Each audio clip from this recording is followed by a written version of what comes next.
여호수아 18장. 이스라엘 자손의 온 회중이 실로에 모여서 거기에 회막을 세웠으며 그 땅은 그들 앞에서 돌아와 정복되었더라. 그러나 이스라엘 자손 중에 그 기업이 분배를 받지 못한 자가 아직도 7지파라. 여호수아가 이스라엘 자손에게 이르되 너희가 가서 너희 조상의 하나님 여호와께서 너희에게 주신 땅을 점령하러 가기를 어느 때까지 지체하겠느냐. 너희는 각 지파에 3사람씩 선정하라. 내가 그들을 보내리니 그들은 일어나서 그 땅에 두루 다니며 그들의 기업에 따라 그 땅을 그려가지고 내게로 돌아올 것이라. 그들이 그 땅을 7부분으로 나누되 유다는 남쪽 자기 지역에 있고 요셉의 족속은 북쪽에 있는 그들의 지역에 있으니 그 땅을 7부분으로 그려서 이곳 내게로 가져오라. 그러면 내가 여기서 너희를 위하여 우리 하나님 여호와 앞에서 제비를 뽑으리라. 레위 사람들은 너희 중에 분깃이 없나니 여호와의 제사장 직분이 그들의 기업이 됨이며 갓과 루벤과 므낫셋 반 지파는 요단 저편 동쪽에서 이미 기업을 받았나니 이는 여호와의 종 모세가 그들에게 준 것이니라 하더라. 그 사람들이 일어나 떠나니 여호수아가 그 땅을 그리러 가는 사람들에게 명령하여 이르되 가서 그 땅으로 두루 다니며 그것을 그려가지고 내게로 돌아오라. 내가 여기 실로에 여호와 앞에서 너희를 위하여 제비를 뽑으리라 하니 그 사람들이 가서 그 땅으로 두루 다니며 성읍들을 따라서 7부분으로 책을 그려서 실로 진영에 돌아와 여호수아에게 나아오니 여호수아가 그들을 위하여 실로에 여호와 앞에서 제비를 뽑고 그가 거기서 이스라엘 자손의 분파대로 그 땅을 분배하였더라. 베냐민 자손 지파를 위하여 그들의 가족대로 제비를 뽑았으니 그 제비 뽑은 땅의 경계는 유다 자손과 요셉 자손의 중간이라. 그들의 북방 경계는 요단에서부터 여리고 북쪽으로 올라가서 서쪽 산지를 넘어서 또 올라가서 베아엔 황무지에 이르며 또 그 경계가 거기서부터 루스로 나가서 루스 남쪽에 이르나니 루스는 곧 베델이며 또 그 경계가 아다롯 아달로 내려가서 아래 베토론 남쪽 산 곁으로 지나고 베토론 앞 남쪽 산에서부터 서쪽으로 돌아 남쪽으로 향하여 유다 자손의 성읍 기럇 바알 곧 기럇 여아림에 이르러 끝이 되나니 이는 서쪽 경계며 남쪽 경계는 기럇 여아림 끝에서부터 서쪽으로 나아가 넵도와 물 근원에 이르고 르바임 골짜기 북쪽 흰놈의 아들 골짜기 앞에 있는 산 끝으로 내려가서 또 흰놈의 골짜기 내려가서 여부스 남쪽에 이르러 엔겔로 내려가고 또 북쪽으로 접어들어 엔세메스로 나아가서 아두빔 비탈 맞은편 글릴루로 나아가서 루벤 자손 부안의 돌까지 내려가고 북으로 아라바 맞은편을 지나 아바라로 내려가고 또 북으로 벳 호글라 곁을 지나서 요단 남쪽 끝에 있는 여매 북쪽 해만이 그 경계 끝이 되나니 이는 남쪽 경계며 동쪽 경계는 요단이니 이는 베냐민 자손이 그들의 가족대로 받은 기업의 사방 경계였더라. 베냐민 자손이 지파가 그들의 가족대로 받은 성읍들은 여리고와 벳 호글라와 에메크시스와 벳 아라바와 스마라임과 베델과 야임과 바라와 우브라와 그발 암모니와 오브니와 케바이니 12성읍과 또 그 마을들이며 기브온과 라마와 부에롯과 미스베와 그비라와 무사와 레겜과 이르브엘과 다달라와 셀라와 엘렛과 여부스 곧 예루살렘과 기브앗과 기리앗이니 14성읍이요 또 그 마을들이라. 이는 베냐민 자손이 그들의 가족대로 받은 기업이었더라. 아멘. 안녕하세요. 좋은 아침입니다. 저는 온라인 사역을 하고 있는 박현웅 목사입니다. 언제 다시 현장 목회로 돌아갈지는 저도 모르겠지만 아직까진 이 사역을 계속하고 있는 중입니다. 열심히 말씀 준비하고 여러분들을 만날 생각에 설렘을 안고 오늘 또 말씀의 은혜를 함께 나누려 합니다. 오늘 이 시간 끝까지 말씀을 경청하시면서 좋은 시간을 갖기를 바랍니다. 각 도시마다 그 택지 개발을 하는데 대규모 택지 개발을 하는 것을 보면 어떤 곳은 아무것도 보이지 않는 논밭 한가운데 지하철역을 만들어 놓는 경우를 볼 때가 있습니다. 그래서 무슨 논 한가운데 그 유리형 지하철을 세워놓고 국민 세금을 낭비하는지, 왜 애물단지를 만들어 놨냐면서 엄청난 비난을 받을 때가 있죠. 그런데 몇 년이 지나 그 애물단지 같은 그곳을 중심으로 도심지가 생기고 지역 중심 상권이 되어버리면서 황골탈퇴, 완전히 딴 세상이 되면서 금싸라기 땅이 되는 경우를 봅니다. 그래서 사람들은 지금은 비록 논밭이지만 지하철이 생긴 것 보니까 나중에 개발이 되어서 이곳이 중심지가 되겠구나 하면서 무슨 의욕이 생깁니까? 투자할 의욕이 막 생기는 거죠. 많은 사람들의 관심을 받는 곳이 되어집니다. 오늘 말씀 1절에 보면 이스라엘 자손 온 회중이 실로에 모여 회막을 세웠다고 기록하고 있습니다. 회막이, 성막이 실로에 세워졌다는 말은 이스라엘의 중앙본부가 실로로 이동하였음을 상징하는 것으로, 실제 회막이 세워진 실로는 그 이후 사울 시대까지 이스라엘의 종교, 행정, 정치, 군사의 중심이 됩니다.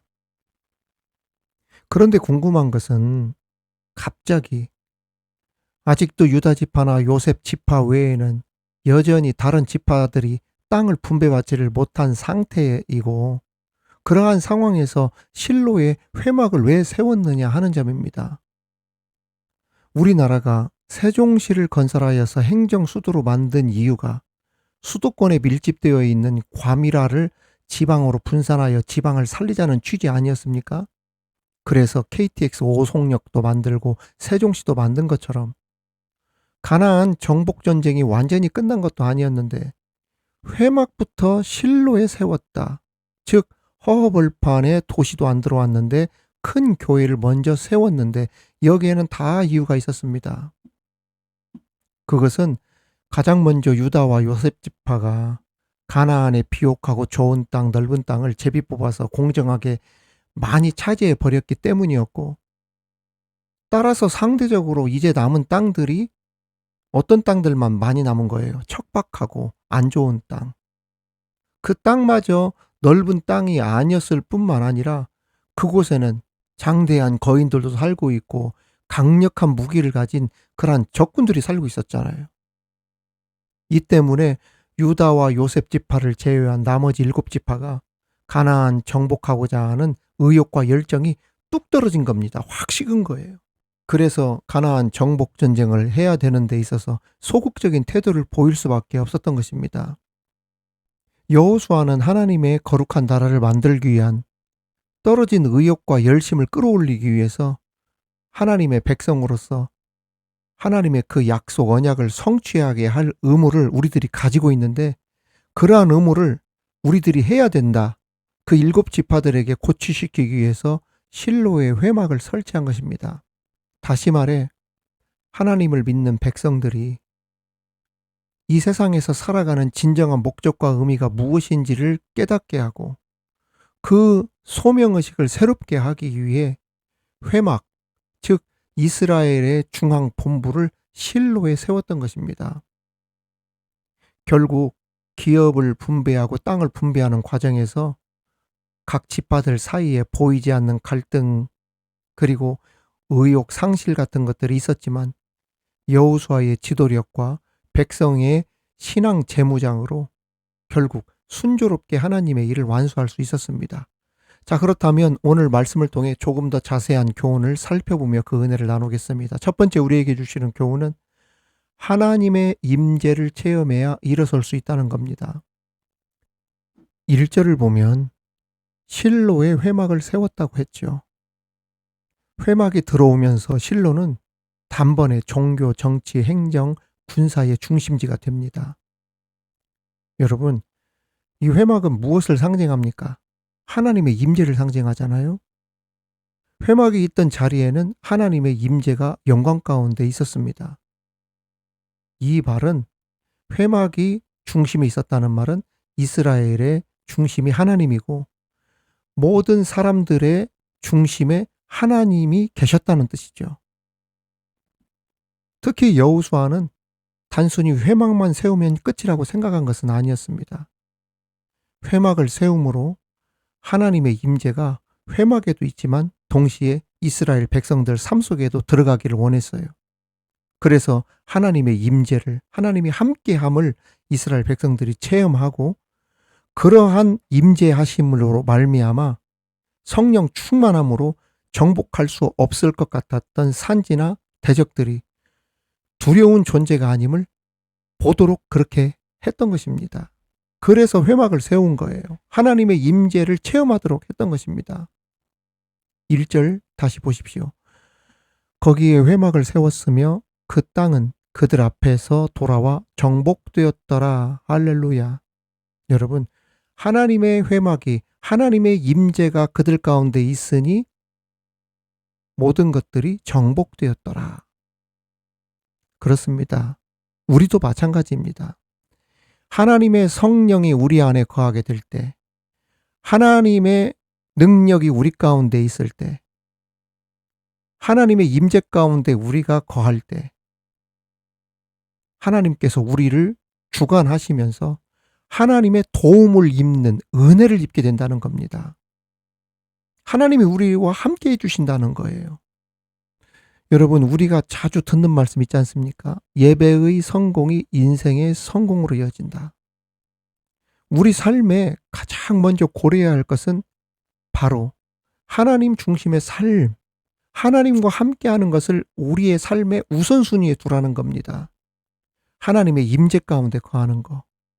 그것이 우리를 풍성한 길로 이끌어 주신다는 말씀입니다. 하나님의 임재를 체험하여 일어서는 하나님 중심의 사람이 다 되시기를 주님의 이름으로 축원합니다. 두 번째는 불가능한 꿈이라도 희망을 가지라는 겁니다. 오늘 말씀 3절에 보면 여호수아가 이스라엘 자손에게 이르되 너희가 너희 조상의 하나님 여호와께서 너희에게 주신 땅을 점령하러 가기를 어느 때까지 지체하겠느냐. 유다와 요셉 지파를 제외한 나머지 7지파가 하나님이 약속해 주신 땅을 차지해야 하는 사명을 얼마나 그들이 소홀히 하고 있는지를 보여주는 단적인 모습입니다. 왜 하나님께서 너희에게 주시겠다고 했던 그 땅을 점령하러 가기를 왜 지체하느냐. 그만큼 게을렀다는 이야기죠. 소홀히 했다는 이야기죠. 그렇다면 이들이 이렇게 소극적으로 변한 이유가 무엇일까? 유다와 요셉 지파를 제외한 다른 지파들은 우선 숫자적으로도 열세였어요. 그만큼 똑같은 일을 해도 시간이 더 들어가고 인원도 더 들어가야 되고 비용 면에서도 불리할 수밖에 없었습니다. 그리고 남은 땅들도 산지와 같은 악산 지형들이 많았는데 훨씬 더 불리할 수밖에 없었죠. 거기에 그곳에 사는 사람들이 어떤 사람들이었습니까? 견고한 전력을 가지고 있었던 그러한 그 가나안 사람들 아니었어요. 척박하고 악산에다가 거기 사는 족속들마저 강력한 전력을 가지고 있는 그러한 적군들. 그러니 두렵기도 하고 불가능한 것처럼 보이고 모든 것이 부족하게 느꼈던 겁니다. 그래서 아예 처음부터 열심히 하고자 하는 의욕이나 열정이 뚝 떨어졌던 거예요. 시도조차 하지 않으려고 했던 것입니다. 차라리 가만히 있는 편이 낫겠다라는 생각으로 현재 상태에 만족하고 안주하려고 하는 이 마음 때문에 하나님의 원대한 그 약속에 대한 꿈을 잃어버렸던 거예요. 하나님의 그 사명을 감당하고자 하는 그러한 의욕이나 마음조차 사라져버리게 된 것입니다. 그렇습니다. 무엇인가 해보겠다고 하는 꿈을 상실하면 열정이나 의욕이 떨어지게 됩니다. 그래서 우리는 불가능하게 보이는 것 같다 하더라도 꿈을 꾸면서 살아야 되는 거예요. 하나님의 꿈, 하나님이 함께 하시면 내게 능력 주시는 자 안에서 내가 모든 것을 할 수 있다. 이러한 마음과 자세를 가지고 살아야 된다는 겁니다. 여러분, 우리 믿는 사람들이 어떤 사람들입니까? 하나님을 향한 꿈을 가지고 사는 사람들 아닙니까? 하나님이 우리에게 베풀 그 상급을 기대하며 사는 그 꿈을 가지고 사는 사람들. 하나님의 자녀잖아요. 우리는 불가능한 것이라도 꿈을 꾸며 살아야 된다 이 말입니다. 그래야 그러한 꿈들이 우리로 하여금 즐거움과 기쁨이 되도록 해주시는 거예요. 하나님 앞에서의 헌신과 순종이 피곤해. 더 이상 안 했으면, 못했으면 부담스럽고 괴롭다. 이것이 아니라 즐거움과 기쁨이 되는 것이고 날마다 펀해도 샘물처럼 솟아나오는 기쁨으로 우리에게 오는 거예요. 그런데 꿈이 사라져버리면 말입니다. 의욕이 사라지고 열정이 식어버리고 확 식어버리는 겁니다. 부담스럽고 막 그러는 거죠. 그래서 여호수아가 준엄하게 지적한 겁니다. 뭐 하지 말아라. 지체하지 말아라는 거예요. 느슨하여 풀어지지 말아라. 딱 옥죄라. 꽉 쥐어라. 흔들리지 말아라. 그런 겁니다. 부지런하라고 한 거예요. 물론 출애굽 이후에 쉼없이 오랜 기간 수많은 전쟁과 다양한 사건들을 경험하면서 파란만장한 삶을 살며 여기까지 이스라엘 백성들이 왔는데 그럼에도 하나님의 일을 멈추겠다고 하는 핑곗거리는 될 수가 없다는 겁니다. 여러분, 불가능하게 보인다 해서 일찍 포기하거나 주저앉지 마십시오. 나를 부르시고 보내신 하나님의 그 목적을 이루기 위해서라도 하나님의 꿈을 꾸고 지체해야 하는 것이 아닌 의욕과 열정을 가지고 불가능한 것이라도 꿈을 꾸면서 가능하게 하시는 하나님으로 더불어 승리하며 나갈 수 있는 저와 여러분이 되기를 주님의 이름으로 축원합니다. 마지막으로는 작은 일일자라도 충성하라는 거예요. 작은 일이라고 소홀히 하지 말라는 겁니다. 오늘 말씀 8절 9절에 보면 그 사람들이 일어나 떠나니 여호수아가 그 땅을 그리러 가는 사람들에게 명령하여 이르되 가서 그 땅으로 두루 다니며 그것을 그려가지고 내게로 돌아오라. 내가 여기 실로의 여호와 앞에서 너희를 위하여 제비를 뽑으리라. 그 사람들이 가서 그 땅으로 두루 다니며 성읍들을 따라서 7 부분으로 책에 그려서 실로 진영에 돌아와 여호수아에게 나오니 라고 했어요. 말씀 좀 길었는데 잘 읽으셨나요? 여호수아가 그 땅을 그리러 가는 사람들에게 명령했다는 말이 나오죠. 너 그 땅을 두루 다니면서 그 땅 지도를 가지고 나에게 와라 이 뜻입니다. 각 지파에서 3명씩 선출하여서 가나안 땅을 정탐하러 총 21명을 보냅니다. 근데 그들이 한 일을 보면 어떻게 보면 대단한 일로 보이지 않죠. 그 땅 지형을 그려오라고 했던 것처럼 김정호가 우리나라 지도 대동 여지도 그리면서 우리나라 이렇게 돌아다녔잖아요. 그런 일을 해오라고 시킨 겁니다. 어떻게 보면 큰 공로처럼 보기가 어렵습니다. 그러나 큰 공로로 인정받을 수 없는 하찮은 일 같지만 오늘 이 사명을 맡은 사람들의 위험도는 매우 높았어요.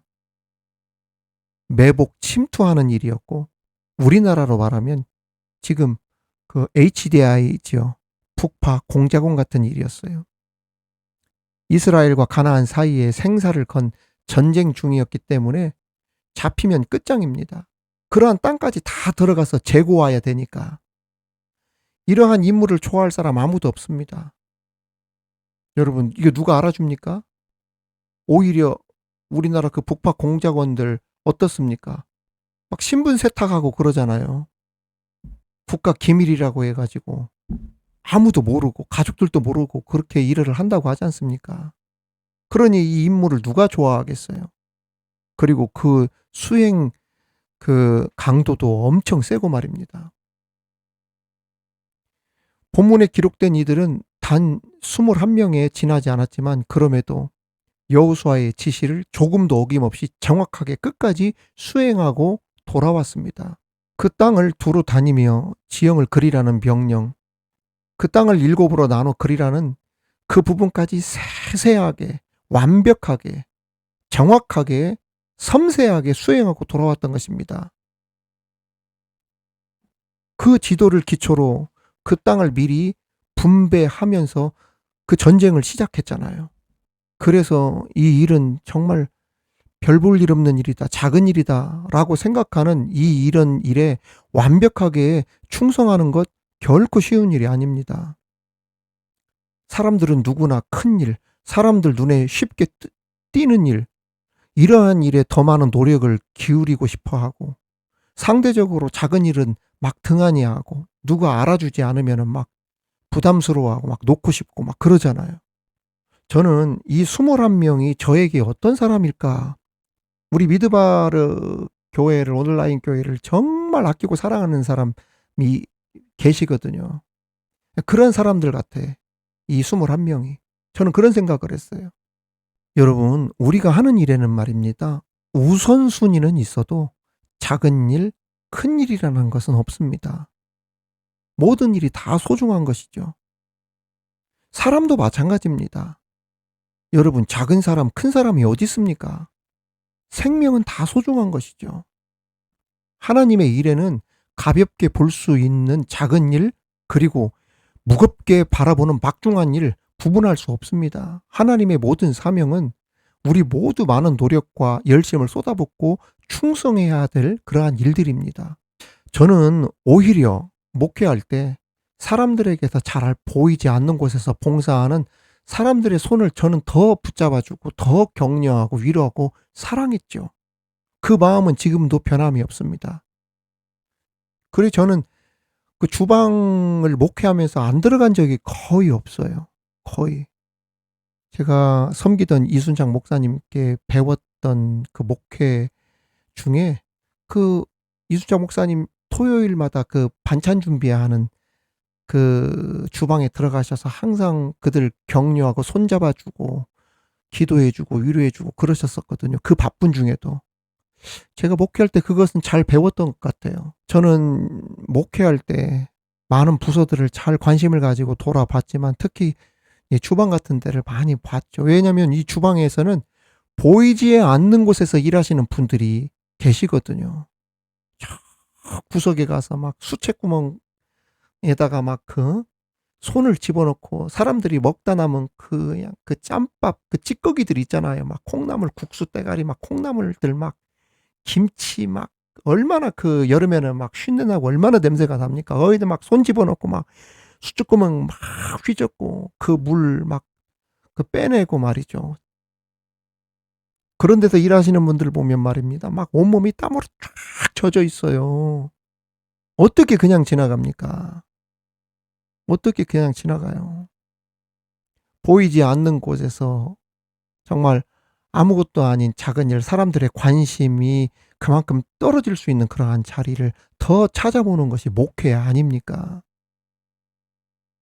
그런 자리에서 충성하는 사람들의 수고와 헌신은 목회하는 저에게 얼마나 큰 감명을 주었는지 모릅니다. 여러분, 예수님도 이런 말씀을 하셨어요. 작은 소자에게 떠주는 냉수 한 그릇이라도 다 기억하겠다 말씀했잖아요.